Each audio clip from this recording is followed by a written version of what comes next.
ప్రార్థన చేసుకుందాం. పరిశుద్ధమైన మా తండ్రి వందనాలు తండ్రి. ప్రభా మీరే మా పక్షమున సమస్త కార్యములు చక్కపరుస్తూ ఉన్నందుకు వందనాలు చెల్లిస్తున్నాము. సహాయం చేయండి. అవునైనా మీరే గొప్ప దేవుడు నైనా, మిమ్మల్ని ఆరాధించడానికి స్థలానికి రావడానికి నైనా మీరు కృప చూపిన దేవుడు నీకు వందనాలు. ఈ పరిశుద్ధ దినాన్ని బట్టి ప్రార్థిస్తున్నా. ఈ జూన్ మాసమునైనా 4వ ఆదివారమునైనా ప్రభా నైనా మేము స్థలంలో ప్రార్థిస్తుండగా సహాయం దయచేయండి. ఈరోజు మాతో మాట్లాడి నీ వాక్య భాగాన్ని ధ్యానం చేస్తుండగా నీ పరిశుద్ధాత్మ ప్రేరేపణ కలుగు చేయండి. ప్రతి వారికి నీ వాక్యమునైనా వారి హృదయాలు తాకుటకు నీ కృప దయచేయండి. మంచి తీర్మానంతో ఈ స్థలం నుంచి మేము వెళ్ళుటకు నీ కృప దయచేయమని ప్రార్థిస్తూ మీ సన్నిధి మీ ప్రసన్నత మాతో వచ్చి నడిపించమని ఈ రోజునైనా వివాహపు రోజునైనా జరుపుకున్న ప్రస్తుత కుటుంబాన్ని ప్రైవేట్ కుటుంబాలను మీరు జ్ఞాపకం చేసుకోమని, వచ్చిన బిడ్డలందరిపై నీ దయాన్ని కరుణ ఉంచి సహాయం దయచేయమని యేసయ్య శక్తి గల నామమున అడిగి వేడుకుంటున్నాము తండ్రి. ఆమేన్. దయచేసి అందరూ కూర్చోవలసిందిగా ప్రభు పేరట సగమతనికి మనం చేస్తూ ఉన్నాం. మనము దేవుని వాక్యంలోకి వెళ్దాం. ఇంకా రావాల్సిన వారు దయచేసి త్వరగా రావాలని ప్రభు పేరట మరి సంగమంతరికి మనం చేస్తూ ఉన్నాం. చాలా సంతోషం. ప్రార్థనకు వచ్చిన మీకు అందరికీ నా ప్రత్యేక వందనాలు తెలియజేస్తూ ఉన్నాం. చాలా సంతోషము. మరి ప్రతి వారం ప్రార్థనకు రావాలి. దేవుడు మన పక్షమున ఎన్నెన్నో కార్యాలు చేస్తా ఉన్నాడు. అది నాకు తెలుసు, మీకు తెలుసు. ఆయన చేసిన మేలు అన్ని గొప్ప మేలు చేస్తున్నాడు. కొద్దిగా విశ్వాసం ఉంటేనే దేవుడు అద్భుతాలు చేస్తాడు. ఒక్కొక్కరు విశ్వాసం ఉంటే ఇంకా గొప్ప మేలు చేస్తాడు దేవుడు. అదే మన జీవితము ఆయన దాసోహమైందనుకో ఎలా ఉంటుంది ఆలోచించండి ఒకసారి. చిన్నదానికే దేవుడికి మేలు చేస్తుంటే, అవునా కదా? చిన్నదానికే దేవుడికి మేలు చేస్తుంటే, ఇంకొంచెం పెద్దదానికి కొన్ని మేలు చేస్తుంటే, మన జీవితం ఆయనకు అంకితం అయిపోతే, మన జీవితం ఆయన దాసోహం అయిపోతే ఆయన ఎన్ని మేలు చేస్తాడో తెలుసా? నేను ఊహించలేదు. ఆ మేలును మనం తట్టుకోలేము. ప్రార్థన చేయాలి. బాబా నువ్వు చేసిన మేలు నేను తట్టుకోలేటట్టుగా, నువ్వు చేసిన మేలు అనుభవించడానికి నేను తట్టుకొని అనిపించినట్టు చేయి ప్రభా అని మనం ప్రార్థన చేసేవారి ఉండాలి. ఆశీర్వాదాలు ఇవ్వు ప్రభు అని ప్రార్థన చేయడం కాదు, నీవు ఇచ్చిన మేడలను మేము తట్టుకోవడానికి నీ కృప దయచేయ ప్రభు అని ప్రార్థన చేసేవారి ఉండాలి. ఈరోజు దేవుని వాక్యాన్ని చూద్దాం. గడిచిన వారము మధ్యలో ఆపుకున్నాం. ఈరోజు కూడా బాగా ఉంది. వచ్చే ఆదివారంతో ముగించుకుందాం. ఈరోజు పూర్తిగా కంప్లీట్ చేద్దాం అనుకున్నాను. గడిచిన వారం అయితే దాదాపుగా 1:55 నిమిషాలు వచ్చిన ప్రసంగం. ఈరోజు అంత సమయం సరిపోదేమో, ఎందుకంటే మనకి పలహారాలు ఉన్నాయి, బలాంతర క్రమం కూడా ఉంది కనుక దాన్ని బట్టి ప్రభు చిత్తమైతే వచ్చే వారంతో ఆ భాగాన్ని కంప్లీట్ చేసుకుందాం. గమనించండి, మనం చదువుతున్నటువంటి ప్రత్యేకమైన భాగము చూసినట్లయితే 13వ అధ్యాయం, న్యాయాధిపతుల గ్రంథము 13వ అధ్యాయము మనము గడిచిన వారము మనం ప్రారంభించిన దాని దగ్గరికి మనం వద్దాం. చూడండి 13వ అధ్యాయం 1వ వచనం రాయబడుతుంది. ఇశ్రాయేలు మరలా యెహోవా దృష్టికి దోషులు కాగా యెహోవా 40 సంవత్సరముల వారిని ఫిలిష్తీయుల చేతికి అప్పగించిననే మాట మనం చూస్తున్నాం. ఫిలిష్తీయుల చేతికి దేవుడు అప్పగించెను. మనం జ్ఞాపకం చేసుకున్నాం ప్రియమైన దేవుని పిల్లరా. దేవుడు తన ప్రణాళికలో దేవుడు మంచి ప్రణాళిక కలిగి ఉన్నాడు నీ మీద, నా మీద. దేవుని బిడ్డలు చెప్పాను, ఇశ్రాయేలు దేవుని దృష్టికి దోషులయ్యారు. ఇశ్రాయేలు అనేది నేను పోయిన వారం జ్ఞాపకం చేశాను. నేను మళ్ళా జ్ఞాపకం చేసే సమయాన్ని వ్యర్థం చేయను. కానీ ఈ 12 గోత్రాల వారిని దేవుడు ఏర్పాటు చేసుకున్నాడు. వారిని దేవుడు ఏర్పాటు చేసుకుని అనేక ఆశీర్వాదాలు వారికి దయచేశాడు. అయితే వారు కొన్నిసార్లు దేవునికి దూరంగా ఉన్నారు, కొన్నిసార్లు దేవుని దగ్గర ఉన్నారు. నేటి సంఘాలలో కూడా, నేటి విశ్వాసుల్లో కూడా, నేటి సేవకులు కావచ్చు, విశ్వాసులు కావచ్చు, ఎవరైనా సరే దేవుని దగ్గరగా ఉన్నంత కాలము దేవుడు దీవిస్తూ ఉంటాడు. యెహోషాపాతు కాలంలో రాయబడుతుంది, చాలా మంది భక్తుల కాలంలో రాయబడుతుంది. అతడు యెహోవాను ఆశ్రయించినంత కాలము అతడు వర్ధిల్లుతూ ఉండెను. ఈరోజు గుర్తుపెట్టుకుందాం, నీ జీవితంలో దేవుని మీద ఆధారపడినంత కాలము దేవుడు దీవిస్తూ ఉంటాడు. కొన్నిసార్లు లోక బలహీనతల వల్ల కానీ, సాతాను యొక్క టెంప్టేషన్స్ శోధన వల్ల కానీ, కొన్నిసార్లు దేవునికి నీవు దూరమైనప్పుడు, దేవునికి దగ్గరగా లేకుండా దూరం అయిపోయినప్పుడు శ్రమలు, ఇబ్బందులు కనపడుతుంటాయి. కొన్నిసార్లు సాతాను ఉచ్చులో చిక్కుతున్నప్పుడు నీ జీవితంలో దేవుడు తిరిగి నిన్ను తీసుకురావడానికి కష్టము, శ్రమ, ఇబ్బందుల ద్వారా తన దగ్గర దేవుడు తీసుకొస్తాడు. ఆ రీతిగా ఫిలిష్తీయుల జీవితంలో కూడా, ఇశ్రాయేలు జీవితంలో కూడా దేవుడు ఫిలిష్తీయులకు అప్పగించాడు 40 సంవత్సరాలు. అంతకుముందు 7 సంవత్సరాలు అప్పగించాడు మిద్యానీయులకి. ఇలాగ చాలా మాటలు మనం చదువుకున్నాం. వారిలో దేవుడు ఉన్నటువంటి అందరిలోకెల్లా అక్కడ రాయబడ్డ మాట మనం చూసినట్టే ఏమని కాలమంటే దాను వంశము, రెండవ వచనం, దాను వంశం. ఆ కాలము దాను వంశము దేవుడు ఏర్పాటు చేసుకున్నాడు. దాను వంశములో నుంచి సంసోను తీసుకొచ్చాడు. దాను వంశంలో ఉన్నటువంటి వారితో ఉన్నాడు, నువ్వు జాగ్రత్తగా ఉండు, నువ్వు గొడ్రాలవి, నీవు కాపు లేదు, తిరిగిస్తానని చెప్పి అన్ని జ్ఞాపకం చేసుకుని 13వ అధ్యాయం చివరి భాగం వరకు మనం వచ్చాం. ఆ 24వ వచనంలో ఆ స్త్రీ కని అతనికి సంసోను పేరు పెట్టెను. ఆ బాలుడు ఎదిగినప్పుడు యెహోవా అతనిని ఆశీర్వదించెను. తర్వాత 25వ వచనం చాలా ప్రాముఖ్యమైనది. 25వ వచనం ఒక్కటి ధ్యానం చేయాలంటే దాదాపు ఒక గంట పట్టింది. ఆ ఒక్క వచనం ఎందుకు 25వ వచనము? మరియు యెహోవా ఆత్మ జొర్యాకును ఎష్టాయేలుకు మధ్యన మహనేదాములు అతను రేపుడుకు మొదలు పెట్టెను. మహనేదాము జొర్యాకును ఎష్టాయేలుకు మధ్యన మహదేము. జొరియా అంటే ఏంటి? జొరియా పట్టణము. 2వ అధ్యాయం 13వ అధ్యాయం 2వ వచనం రాయబడింది. ఆ దాను వంశస్థుడును జొరియా పట్టణస్థుడు. జొరియా పట్టణానికి అక్కడ రాయబడినటువంటి మహాదేవులోను మధ్యన ఆయన దేవుని ఆత్మ ఆ సంసోను ప్రేరేపిస్తుంది. ఇది గడిచిన వారం ధ్యానం చేశాం. ఈరోజు ధ్యానం చేద్దాం. ఈరోజు ముగించుకుందాం అనుకున్నాం, కానీ సమయం సరిపోదేమో. వచ్చే వారంతో మనం ముగించుకుందాం. దయచేసి వచ్చే వారు ఎవరు మిస్ కావద్దు, ఎందుకంటే దాంట్లో ముగింపు పాయింట్ చాలా ప్రాముఖ్యమైనది. ఎందుకు సంసోను జీవితంలో సమస్యలు కనపడ్డాయి? ఎందుకు సంసోను అంత బలాఢ్యుడు? సంసోను ఎందుకు బలహీనుడయ్యాడో చూసినట్టే ఒక ప్రాముఖ్యమైనటువంటి కీ అంటే ఏంటి? తాళపు చెవి. ఒక ఇంట్లో వాడు తాళపు చెవి కాబట్టి తాళపు చెవి ముగింపులో చెప్పాలి. తాళపు చెవి ముగింపులో ఉండాలి. కాబట్టి ఈరోజు వచ్చే వారం ఆ తాళపు చెవిని మీకు జ్ఞాపకం చేస్తాం. ఈరోజు చూడండి, రాయబడిన మాట 14వ అధ్యాయంలో సంసోను తిమ్నాతుకి వెళ్ళి తిమ్నాతులో ఫిలిష్తీయుల కుమార్తెలో ఒకటిని చూచాడు. ఆమెను చూచి ఆమె నాకు ఇచ్చి పెళ్లి చేయడని తన తల్లిదండ్రులతో చెప్పాడు. తన తల్లిదండ్రులు చెప్తే తల్లిదండ్రులు ఏమనుకున్నారు తెలుసా? మన జనాంగంలో పిల్లలు లేరనుకున్నావా అని అంటూ అక్కడ రాయబడ్డ మాట కూడా వచ్చింది. నీ స్వజంలో కుమార్తెలో కానీ నీ జనముల్లో కానీ స్త్రీ లేదనుకుని సున్నతి పొందిన ఫిలిష్తీయులలో నుండి స్త్రీని తెచ్చుకున్నట్టుగా వెళ్ళదువా?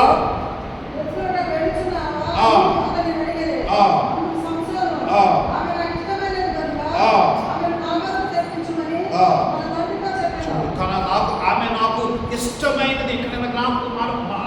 ఇక్కడ ఆమె నాకు ఇష్టమైనది కనుక ఆమెను నా కొరకు తెప్పించుము. ఇష్టమైనది. సంసోను అక్కడ ఉన్న సంసోను ఎక్కడంటే తిమ్నాతుకు వెళ్ళి, తిమ్నాతు ఒక పట్టణం. సంసోను జీవితంలో 3 దశలు కనపడతాయి, 3 మజిలీలు కనపడతాయి, 3 స్థలాలు కనపడతాయి సంసోను జీవితం. ఒకటి చూడండి, రేపు చెప్పేది ఒకటి జ్ఞాపకం చేసి 14వ అధ్యాయం 1వ వచనంలో తిమ్నాతుకు వెళ్ళి అనే మాట మనం చూస్తున్నాం. 16వ అధ్యాయం 1వ వచనం చూడండి, సంసోను గాజాకు వెళ్ళి. రెండోది, మొదటి తిమ్నాతుకు వెళ్ళనే ఒక భాగంలో ఒక సంఘటన ఉంది. తర్వాత గాజాకు వెళ్ళి అనే మాట కనపడుతుంది. తర్వాత 4వ వచనం చూడండి, పిమ్మట అతడు షోరేకు లోయలో ఉన్న డెలీలాను స్త్రీని మోహించి. సంసోను జీవితంలో 3, ఒకటి తిమ్నాతు అనే స్థలానికి వెళ్ళాడు, రెండవది గాజా అనే స్థలానికి వెళ్ళాడు, మూడవది షోరేకు లోయ అనే స్థలానికి వెళ్ళాడు. 3 స్థలాల గురించి మనం ప్రత్యేకంగా ధ్యానం చేద్దాం. ఈ 3 స్థలాల్లో మొదటి స్థలం ఏంటంటే తిమ్నాతు. ఇది ఒక పట్టణము. తిమ్నాతు ఇది ఫిలిష్తీయుల పట్టణంలో ఒక ప్రాంతం, మంచి ఒక స్థితి, మన మండలం లాగా ఒకటి. ఆ తిమ్నాతుకి వెళ్ళినప్పుడు అక్కడ రాయబడ్డ మాట ఏంటంటే అక్కడ ఒక స్త్రీని చూశాడు. ఆ స్త్రీ ఎవరంట? పేరు రాయబడలేదు. ఆ ఆ స్త్రీ గురించి ఏం రాబడుతుంటే ఆమె నాకు ఇష్టమైనది. చాలామంది వారికి ఇష్టమైన పనులు చేస్తూ ఉంటారు. చాలామంది వారికి ఇష్టమైన పనులు చేస్తారు. దేవునికి ఇష్టమైనవి కొన్ని ఉంటాయి, మనకిష్టమైనవి కొన్ని ఉంటాయి. కొన్ని మనకిష్టమైనవి కొన్ని ఉంటాయి, మన బిడ్డలకు ఇష్టమైనవి కొన్ని ఉంటాయి. కొన్ని భార్యకి ఇష్టమైనవి, కొంతమంది స్నేహితులకి ఇష్టమైనవి, కొంతమంది రకరకాల వ్యక్తులకు ఇష్టమైనవి కాబట్టి ఇది లోక సంబంధంగా ఒకరికొకరికి ఇష్టమైనవి చాలా ఉండొచ్చు. కానీ దేవునికి ఇష్టమైనవి, మనకిష్టమైనవి ఎంతవరకు నెరవేరుస్తున్నామని గుర్తుపెట్టుకోవాలి. కొంతమంది దేవునికి ఇష్టమైన నెరవేర్చేదానికంటే తనకిష్టమైన నెరవేర్చడానికి ప్రయత్నం చేస్తారు. ఎందుకు? పేరు కొరకు, ఎందుకు? గొప్ప కొరకు, ఎందుకు? ఒకవేళ నా ఇష్టమైన నెరవేరకపోతే నేను ఫెయిల్ అయిపోతానేమో. దేంట్లో ఫెయిల్ అవుతావు? దేవుని దగ్గర ఫెయిల్ కాకూడదు. మనుషుల దగ్గర ఫెయిల్ అయితే గెలుస్తాం, దేవుని దగ్గర ఫెయిల్ అయితే మనం గెలవలేం. మనుషుల దగ్గర ఎన్నిసార్లు ఫెయిల్ అయినా మనం గెలవచ్చు, కానీ దేవుని దగ్గర మనం ఫెయిల్ కాకూడదు. ఇక్కడ చూస్తుంటే తనకి నాకు ఇష్టమైనది కనుక చూడండి, అక్కడ ఎన్నో వచ్చిన 3 చెవులు అంటాడు, నా కొరకు తెప్పించుమని నా తండ్రితో చెప్పాను. తన తండ్రితో చెప్పాను, నాకు ఇష్టమైనది తెప్పించండి. తల్లిదండ్రులు బాధపడుతున్నారు. ఎందుకు? ఆమె మన జనాంగం కాదు. కింద ఏమన్నాడు తెలుసా? అయితే ఫిలిష్తీయులకి ఏమైనా, అక్కడ ఏమంటాడు 3వ వచనంలో, ఫిలిష్తీయుల కన్యకను ఎందుకు చేసుకున్నామన్నాడు. ఫిలిష్తీయుల సున్నతి లేని ఫిలిష్తీయుల కుమార్తెలు నువ్వు ఎందుకు ఈ రీతిగా చేస్తున్నావు? వారు సున్నతి లేని వారు, ఏర్పాటు చేయబడిన వారితో మనం వియ్యమందకూడదు. దేవుని ప్రణాళిక ఏంటంటే ఆ దినాల్లో వీరిని ఫిలిష్తీయులకు అప్పగించారు. ఫిలిష్తీయులు ప్రభుత్వం చేస్తున్నారు. గత వారంలో కూడా జ్ఞాపకం చేశాం. 14వ అధ్యాయం 4వ చివరి భాగంలో అంటాడు, ఆ కాలమున ఫిలిష్తీయులు ఇశ్రాయేలీయులను తిప్పండి. 14వ అధ్యాయం 4వ వచనం టక్క తిప్పాలి. అయితే ఫిలిష్తీయులకి ఏమేమి చేయబడే అక్కడ రాయబడి 14:4 ఆ కాలమందు ఫిలిష్తీయులు ఇశ్రాయేలు ఏలుచూ ఉన్నది. వాళ్ళు ఏలుతూ ఉన్నారంటే ప్రభుత్వం, ఫిలిష్తీయుల ప్రభుత్వం వచ్చింది. వారు ఇశ్రాయేలును కష్టపెడుతూ ఉన్నారు. ఆ టైంలో దేవుడు ఇశ్రాయేలు పక్షమున దేవుడు ఒక గొప్ప కార్యం చేయడానికి దేవుడు ఇశ్రాయేలు పక్షాన గాదు వంశములో ఉన్నటువంటి ఆ సంసోను దేవుడు ఏర్పాటు చేస్తున్నాడు. ఇప్పుడు సంసోను ఏం చేస్తున్నా తెలుసా? ఫిలిష్తీయుల కుమార్తెను చేసుకోవాలని చూస్తున్నాడు. ఫిలిష్తీయులు వాళ్ళ శత్రువులు ప్రభుత్వం చేస్తున్నారు. తన ప్రజల పక్షాన కాపాడటానికి చేసుకుంటే ఇప్పుడు ఏం జరుగుతుందంటే వారిని ఆమె నాకు నచ్చినది కనుక, నాకు ఇష్టమైనది కనుక ఆమె నా కొరకు చేయండి. చూడండి, యోహాను సువార్త 21వ అధ్యాయము 18వ వచనంలో ప్రభు పేతురుతో ఒక మాట మాట్లాడుతున్నాడు. పేతురు చాలాసార్లు, పేతురు నన్ను ప్రేమిస్తున్నావంటే నేను ప్రేమిస్తున్నాను ప్రభు అంటే, నువ్వు ప్రేమిస్తే నా గొర్రెలు మేపుమంటున్నాడు. మళ్ళీ రెండోసారి అంటాడు, పేతురు నువ్వు నన్ను ప్రేమిస్తున్నావా? నేను ప్రేమిస్తున్నాను ప్రభా, నా గొర్రెలను మేపు ఖాయము అంటాడు. ఇంకా మూడోసారి ప్రభు పేతురు అడుగుతుంటే పేతురు అంటాడు, అయ్యా నన్ను ప్రేమిస్తున్నావు 2 సార్లు అంటున్నావే, నేను నిన్ను ప్రేమిస్తున్నాను లేదు నీకు తెలియదు అన్నప్పుడు అక్కడ ప్రభు ఏమన్నాడు చూడండి, 18వ వచ్చిన 21వ అధ్యాయం, యేసు నా గొర్రెలను మేపుము, నీవు యవ్వనుడవై ఉన్నప్పుడు నీ అంతటా నీవే నడుము కొట్టుకొని నీకు ఇష్టమైన చోటుకు వెళుతుండు. చూసావా, ఇష్టమైన చోటుకు వెళుతున్నారు కొంతమంది, ఇష్టమైనది చేస్తూ ఉన్నారు, ఇష్టమైనది చేస్తూ ఉన్నారు. ఆయా సంవత్సరం అంటున్నాడు, ఈమె నాకు ఇష్టమైనది ఏదైనా చేయొచ్చు, బలవంతం లేదు. దేవుడు బలవంతం చేయడు, నీకు ఇష్టమైనట్టుగా ఏదైనా చేయొచ్చు. కానీ ప్రభు ఒక రూల్ పెట్టాడు, ఎలా ఉండాలి, ఎలా ఉండాలి, ఎలా ఉండాలి. ఆ రూల్ ప్రకారంగా ప్రభు అన్నాడు, జాగ్రత్త, నేను ఇష్టమైనది చేస్తున్నావు, జాగ్రత్త. ఒక దినము తీర్పు ఉంది, జాగ్రత్త. ఎవరైనా బట్టి సంతోషించును, ఆయనలో ఒక దినం ఉంది, తీర్పు దినము, జాగ్రత్త.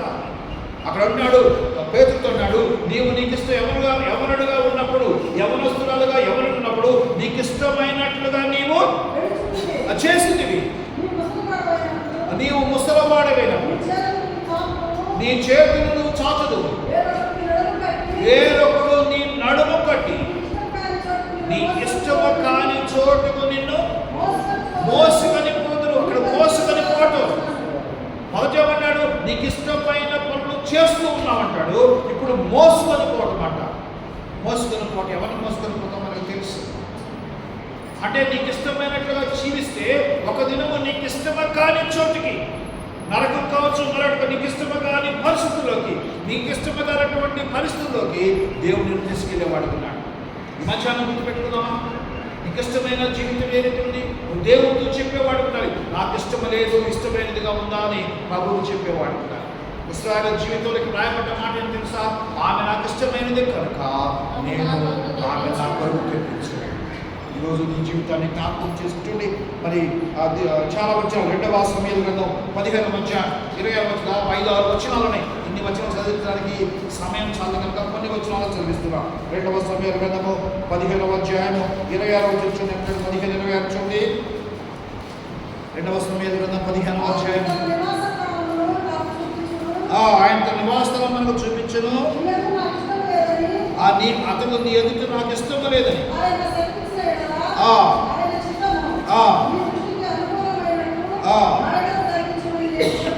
అది దావీదు జీవితంలో జరిగినటువంటి ప్రత్యేకమైన భాగం.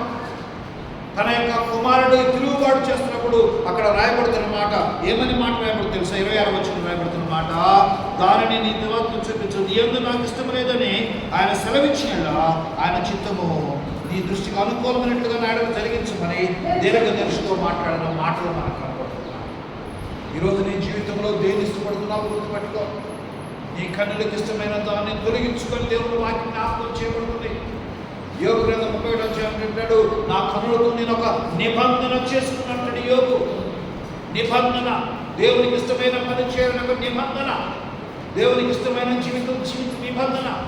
నీకు ఇష్టానుసారంగా జీవించడం దేవుని చిత్తం కాదు, కానీ దేవుని చిత్తం ప్రకారంగా. ప్రభు యేసు ప్రభు గెత్సేమనే తోటలో ఏమన్నాడు తెలుసా? ప్రభువా, ఈ యొక్క గిన్నెకి తీసుకోవడం నాకు కష్టంగా ఉంది, ఆయన ఈ గిన్నె తొలగించు, ఆయనను నా ఇష్టము నీ చిత్తమే నెరవేరేది కాక. చూసావా, యేసు ప్రభు మనకి నీకు నాకు మాదిరిగా ఉన్నాడు. ఇది నా ఇష్టం కాదు ప్రభా, నీ చిత్తమైతే తొలగించు, ఆయనను నా ఇష్టము కాదు, నీ చిత్తమే సిద్ధించు కాక. దేవుని చిత్తం కొరకు మనం ప్రయత్నం చేసేవాడు ఉండాలి. దేవుని చిత్తం కొరకు నడిచేవారు ఉండాలి. ఎప్పుడైతే దేవుని చిత్తం కొరకు జీవిస్తావో దేవుడు గొప్ప ఆశీర్వాదాలు కుమరిస్తాడు. ఈయనేమో ఇశ్రాయేలీయుల్లో అక్కడ రాయబడ్డ మాటని, దాను వంశస్థుడు, జోరియా పట్టణస్థుడు వంశము, దాను వంశము. ఇప్పుడు దాను వంశం ఎవరితో పోబోతుంది? ఎవరు చేసుకోబోతున్నారు? అది వంశము కాదు. కొన్ని బైబిల్లో కొన్ని ఉన్నాయండి, ఇవి వంశములు గోత్రములు కనపడతాయి. కొన్ని ఉన్నాయి. హివ్వీలు, హిత్తీలు, పెరోజీలు, కానానీలు, యెబూసీయులు, వీళ్ళందరూ కూడా కొన్ని జాతులు. ఏంటంట? కొన్ని జాతులు, వాటికి వంశాలు కనపడవు. ఇక్కడ రాయబడ్డ మాట దాను వంశస్థుడు అంటాడు. నిర్గమాకాండం 2వ అధ్యాయం 1వ వచనం చూడండి. ఏమంటే అక్కడ ఇప్పుడు అది జ్ఞాపకం వచ్చింది. నిర్గమాకాండం 2వ అధ్యాయం 1వ వచనం చూడండి. తరగతి 2వ అధ్యాయం 1వ వచనం ఒక మాట రాయబడింది. ఏమంటమ్మా? లేవి వంశస్థుడు ఒకడు వెళ్ళి, లేవి వంశస్థుడు అంట.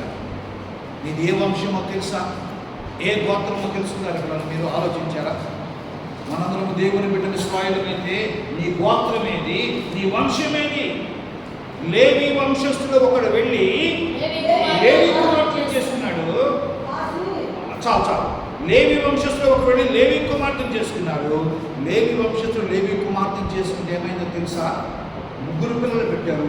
మోషే మంచి నాయకుడిగా ఉన్నాడు, అహరోను మంచి యాజకుడిగా ఉన్నాడు, మిరియాము మంచి ప్రవక్తి. చూసావా? 3 శూరులుగా కనపడుతున్నారు. 3 మరి ఆ దినాల్లో సంఘమునకును, ఆ దినాల్లో జనానికి ఎంత ఉపయోగకరమైన వారిగా కనపడుతున్నారు.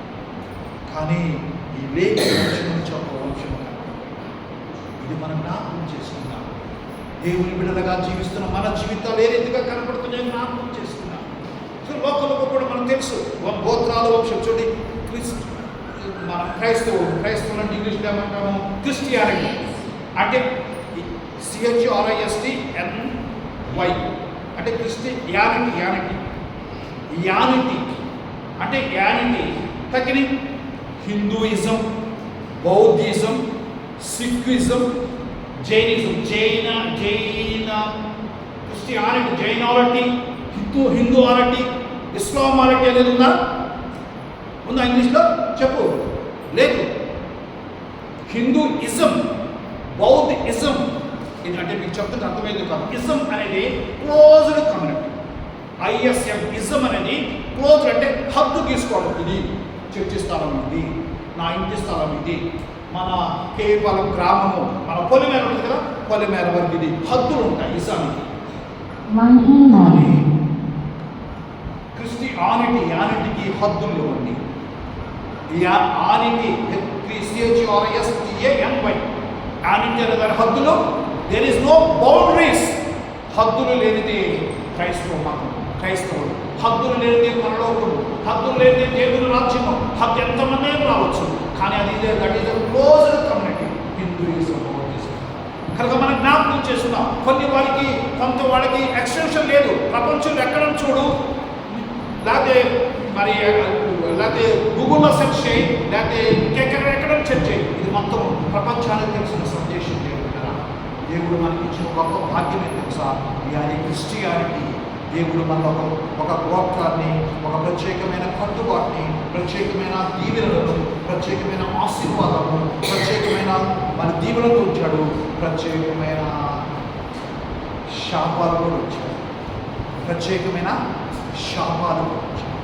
ఇవన్నీ ఎక్కువ ఉన్నాయి, శాపము తక్కువ ఉంది. ఆ దినాల్లో సంవత్సరం దేవుడు ఇశ్రాయేలు అందరి పక్షాన. గవర్నమెంట్ అంటే ఎంతమంది మనుషులు అంటే, గవర్నమెంట్ అంటే ఒకళ్ళు ఉంటారా? గవర్నమెంట్ అంటే ఒక పోలీస్ కావచ్చు, ఒక వ్యవస్థ కావచ్చు, ఒక వింగ్ అంటే అది ఒక రెవెన్యూ డిపార్ట్మెంట్ అయితే అది ఎంఆర్ఓ ఆఫీస్ కావచ్చు, MDO ఆఫీస్ కావచ్చు, పోలీస్ కావచ్చు, కలెక్టర్ కావచ్చు, లాయర్ కావచ్చు. ఇవన్నీ గవర్నమెంట్ సంబంధమైన ఎంతమంది మనుషులు ఉంటారు, వ్యక్తులు, గవర్నమెంట్ మనుషులు, పోలీసు వారు కానీ వాళ్ళందరూ అనుకుంటారు. కానీ అదేవిధంగా ఫిలిస్తీన్లలో సర్దారులు ఉన్నారు. ఎవరు? ఫిలిస్తీన్లో సర్దారులు. కానీ ఇశ్రాయేలు లేరు, ఓడిపోయారు, పాపము చేశారు, బలహీనుడైపోయాడు. దేవుడు బాధపడి వాళ్ళు వచ్చి ఒకే భక్తులు చెప్పాడు, ఆ వ్యక్తి సంస్థ. ఈ ఫిలిస్తీన్లో ఒక పెద్ద గవర్నమెంట్ని శాసించడానికి, ఒక గవర్నమెంట్ ఫిలిస్తీన్ల ప్రభుత్వం మీద ఒక మంచి ఛాలెంజ్ అయిన పరిస్థితిని దేవుడు సంస్థని ఏర్పాటు చేశాడు.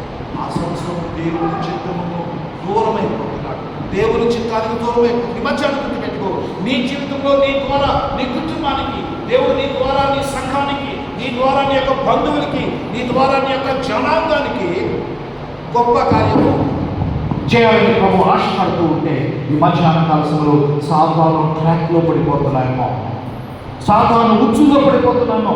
క్షణికమైన ఆవేశము, క్షణికమైన సంతోషము, క్షణికమైన దాని కొరకు నీ జీవితాన్ని వ్యర్థం చేసుకుంటామేమో జ్ఞాపకం చేసుకో.